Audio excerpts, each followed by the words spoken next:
भक्तों, ओम नमः शिवाय। श्री शिवाय नमस्तुभ्यं। जय श्री महाकाल। जी हाँ भक्तों, क्या आपका भी जो बच्चा है उसका जो मन है वो पढ़ाई में बिल्कुल भी नहीं लगता। आप लोग बहुत ज़्यादा परेशान रहते हैं उसकी पढ़ाई के लिए कि आखिर हमारा जो बच्चा है वो पढ़ता क्यों नहीं है।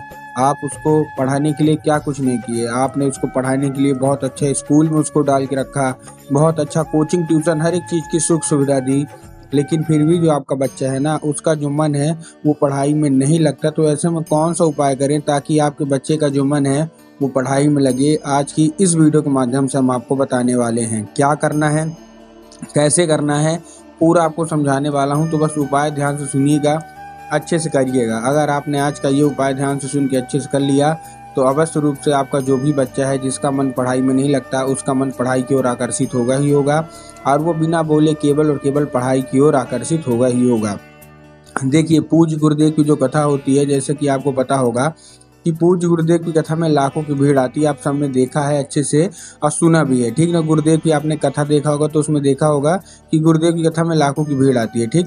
तो अभी गुरुदेव की कथा चल रही थी, आज से 4-5 महीना पहले की बात है। गुरुदेव की कथा चल रही थी और गुरुदेव की कथा में लाखों की भीड़ आई। जब गुरुदेव की कथा में लाखों की भीड़ आई तो वहाँ ज्यादातर जो भक्त थे उन्होंने क्या किया, पत्र के द्वारा अपनी मनोकामना गुरुदेव तक पहुंचाई। जब गुरुदेव के पास पत्र पहुंचा और गुरुदेव ने पत्र पढ़ा तो वहाँ उन्होंने देखा कि ज़्यादातर लोगों की केवल और केवल एक ही मनोकामना है। क्या मनोकामना है कि गुरुदेव, हमारा जो बच्चा है उसका जो मन है ना वो पढ़ाई की ओर नहीं लगता, कृपया करके कोई उपाय बता दें ताकि हमारे बच्चे का मन पढ़ाई की ओर लगे, पढ़ाई की ओर आकर्षित हो। हम लोग बहुत ज़्यादा परेशान हैं। जब भी हम उसको पढ़ाने के लिए बैठाते हैं तो वो इधर उधर के कामों में लग जाता है, लेकिन पढ़ता बिल्कुल भी नहीं है। तो ऐसे में कौन सा उपाय करें ताकि जो हमारा बच्चा है वो पढ़े। तो गुरुदेव के पास क्या है, पत्र पहुंचा। जब गुरुदेव ने पत्र पढ़ा तो वहां उन्होंने ये सब देखा। तब गुरुदेव ने 2 से 3 उपाय बताए और कहा केवल और केवल ये उपाय कर लेना, तुम्हारा जो भी बच्चा है जिसका मन पढ़ाई की ओर नहीं लगता, पढ़ाई की ओर आकर्षित नहीं होता, केवल और केवल ये उपाय कर लेना, उसका तुम्हारा जो बच्चा है अवश्य रूप से पढ़ाई की ओर आकर्षित होगा ही होगा। जब गुरुदेव ने उपाय बताया तो लोगों ने जा जाके इस उपाय को घर में करना शुरू कर दिया। अब जैसे ही लोगों ने जा जाके इस उपाय को घर में करना शुरू कर दिया, वही लोग गुरुदेव की कथा में 1 से 1.5 महीने बाद वापस आए। अब जब वही लोग गुरुदेव की कथा में वापस आए तो उन्होंने फिर से एक बार गुरुदेव को पत्र लिखा, लेकिन इस बार आप जान के हैरान हो जाओगे कि ये वाला जो पत्र था ये गुरुदेव को धन्यवाद के रूप में पत्र था कि गुरुदेव धन्य हो आपका, आपके द्वारा बताया गया उपाय हमने कर लिया है। हमारा जो बच्चा था जिसका मन पढ़ाई में नहीं लगता था ना, अब वो बिना बोले बिना कुछ कहे अपने आप पढ़ने लगता है। हमको कुछ बोलने की ज़रूरत नहीं पड़ती, बस हम उसको बोल देते हैं कि पढ़ो तो अपने आप देखते हैं तो वो पढ़ने लगता है। आपका कोटि कोटि धन्यवाद, ये केवल आपके कहने पे और महादेव की कृपा के ऊपर हुआ है। आपका कोटि कोटि धन्यवाद।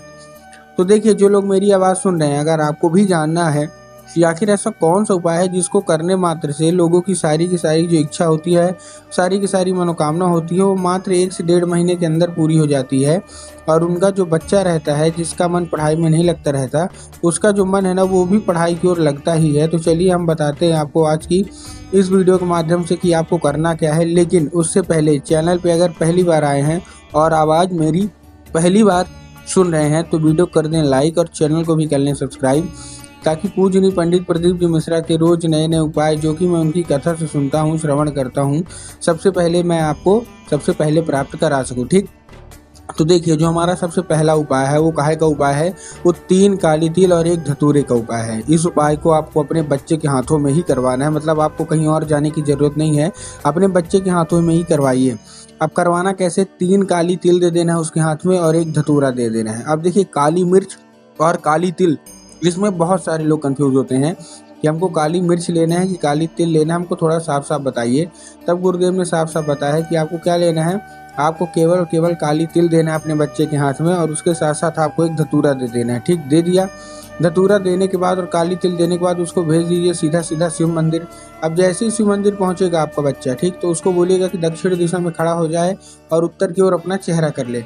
अब देखिए, दक्षिण और उत्तर में भी बहुत सारे लोग कंफ्यूज होते हैं कि दक्षिण क्या है उत्तर क्या है, हमको थोड़ा साफ साफ बताइए। तब गुरुदेव ने साफ साफ बताया है कि आप जिस भी शिव मंदिर जा रहे हो उस शिव मंदिर की जिधर साइड जलाधारी होगी आपको अपना चेहरा उधर साइड करके खड़े हो जाना है, ठीक। खड़े हो गए। खड़े होने के बाद आपको अपने बच्चे को बोलना है एक नाम लेके, कौन सा, महादेव का बहुत ही सुंदर सा नाम है, श्रम्भेश्वर महादेव। तो बस आपको श्रम्भेश्वर महादेव का नाम लेके उन्हीं का स्मरण करके आपको चुपचाप क्या कर देना है, आपको अर्पित कर देना है बस। पूज्य गुरुदेव कहते हैं कि अगर आपने ये उपाय कर लिया तो आपका बच्चा देखेंगे कि मतलब अगर आपके बच्चे के हाथों ये हो गया ना, तो आप खुद ही देखेंगे कि आपके बच्चे का जो मन है ना वो पढ़ाई की ओर आकर्षित होने लगेगा। ठीक है, ये था हमारा पहला उपाय। अब हम चलते हैं अपने दूसरे उपाय की ओर। अब देखिए, जो दूसरा उपाय है वो जितने भी माता पिता है ना उनको करना है, खासकर जितने भी माताएं हैं उनको। इस उपाय में आपको एक लाल फूल लगेगा। अब देखिए, लाल फूल कोई सा भी हो सकता है, गुलाब का ले लीजिए, गुड़हल का ले लीजिए, जो भी आपको पसंद आए आप ले लीजिए। बस एक चीज़ का ध्यान रखना है कि फूल कहीं से भी कटा फटा नहीं होना चाहिए, कहीं से खंडित नहीं होना चाहिए। ठीक, आपने ले लिया फूल। फूल लेने के बाद आपको करना क्या है, जैसे आपने फूल ले लिया, फूल लेने के बाद आपको एक काम करना है। आपके घर में माता सरस्वती की फोटो होना अति अनिवार्य है इस उपाय के लिए। अगर आपके घर में माता सरस्वती की फोटो है तब तो अच्छी बात है, लेकिन अगर आपके घर में माता सरस्वती की फोटो नहीं है तब आपको क्या करना है, माता सरस्वती की फोटो लाना है और अपने घर में उनको स्थान देना है। ठीक, दे दिया। स्थान देने के बाद आपको करना क्या है, जैसे आपने स्थान दिया, स्थान देने के बाद शाम के वक्त आपको क्या करना है, जब आपके घर में पूजा पाठ होता है ना, तो आपको क्या करना है, वो लाल फूल माता सरस्वती को अर्पित करना है। चाहे वो फोटो हो, मूर्ति हो, कुछ भी हो चल जाएगा। आपको माता सरस्वती को अर्पित करना है और माता से उसको औषधि के रूप में मांगना है कि माता कृपया करके हमको इसको औषधि के रूप में प्रदान करिए। हमारा जो बच्चा है ना उसका जो मन है, उसका मन पढ़ाई में बिल्कुल भी नहीं लगता। फिर क्या होगा, अब आपने अर्पित किया, अब वो औषधि का रूप ले लेगा। तो बस आपको करना क्या है, आपको जैसे औषधि का रूप ले ले उसी रात आपको क्या करना है, आपको लाल फूल उठाना है और अपने बच्चे के माथे पे 2 से 3 बार ऐसे फेर देना है, मतलब टच करा के ऐसे फेर देना है। पूज्य गुरुदेव कहते हैं कि फूल के जरिए स्वयं माता सरस्वती उसके दिमाग में प्रवेश करती हैं और उसका जितना भी दिमाग इधर उधर के कामों में लगता है वहाँ से न लग के केवल और केवल जो उसका मन है ना वो पढ़ाई की ओर लगेगा ही लगेगा। ये ठीक है, ये था हमारा कौन सा, ये था हमारा दूसरा उपाय। अब हम चलते हैं अपने तीसरे और आखिरी उपाय की ओर। तीसरे और आखिरी उपाय में देखिए आपको करना क्या है। इस उपाय में आपको क्या चाहिए, एक पान का पत्ता चाहिए और उसमें शहद का लेपन चाहिए। पान का पत्ता लिया, पान के पत्ते के ऊपर शहद का लेपन कर देना है और अपने बच्चे के हाथ में दे देना है। जो चिकना पार्ट होता है पान के पत्ते का उस साइड आपने क्या किया, अर्पित कर दिया, मतलब लेपन कर दिया, अपने बच्चे को हाथ में दे दीजिए और भेज दीजिए सीधा सीधा शिव मंदिर। अब आपके दिमाग में आया होगा कि शिव मंदिर तो पहुंच गया, अब जाके हम क्या करेंगे, बाबा भोलेनाथ के ऊपर अर्पित करवा देंगे, जो कि गलत है।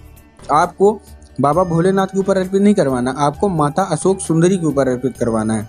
अब देखिए, जिनको पता है कि माता अशोक सुंदरी की जगह कहाँ होती है उनका तो ठीक, लेकिन बहुत सारे ऐसे लोग हैं जिनको यही नहीं पता कि माता अशोक सुंदरी की जगह होती कहाँ है। तब गुरुदेव ने साफ साफ बताया है कि आप जिस भी शिव मंदिर जा रहे हैं, जो जलाधारी है, जलाधारी के दाएं मतलब राइट साइड में किसकी जगह होती है, माता अशोक सुंदरी की।